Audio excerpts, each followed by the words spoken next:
Today we're going to teach you how to properly ass whip your friends. If you don't know what that is, it looks something like this. It's commonly used as a punishment in badminton training to motivate your opponent to work harder. And today we're going to teach you how to smash powerfully and accurately every time right up the so that when you pass security, they'll have to do an inspection. Step 1 is throwing the bird. For the throw, you'll see that our swing is actually going to be an extended arm. Because it's not on top of us, it's going to be beside us. That means our bird needs to travel to that distance. So we're going to be throwing outwards our shot. We want to make sure that the bird is facing downwards and towards our racket as much as possible so that when doing a full swing contact, we can generate that power and hit concisely and consistently every time. Now we've learned the throw, let's learn how we do our swing. We're starting in similar to our serve position, but instead of going under this time, we're going to be going from the side. And in order to generate power, we want to really make sure we're leading with our elbow coming forward so that we can do this whip in this motion because we don't have as much room like up here.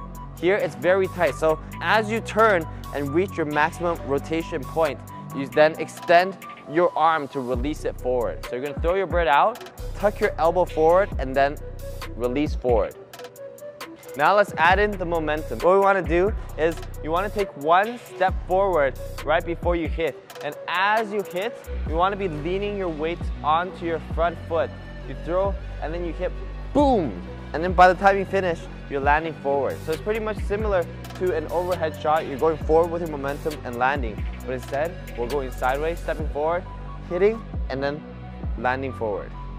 Now let's talk about the contact point. Our racket needs to be extended. When you're doing contact point, you want it to be on the same level as you, but slightly higher because it's much easier to generate this force when your elbow is higher than if your elbow is coming up like this. So your racket is going to be beside you, but slightly higher as you're hitting, but it'll still be flat. Second, your contact point is going to be slightly in front of you so that you have enough time to build your momentum and add in this rotation. If your contact point is behind you, then your rotation hasn't even started and you're already hitting the bird, and that way you won't be able to generate as much power.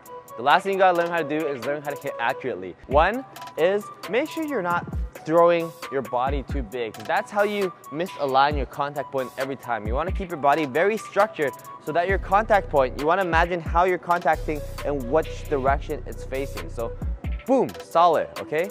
The second thing is after you hit, you want to follow through on your shots. How does following through make you more accurate when you've already hit the shot? Well, following through ensures that you're on the right pathway throughout the whole swing, similar to golf. You want to make sure you follow all the way through so you're on the same pathway.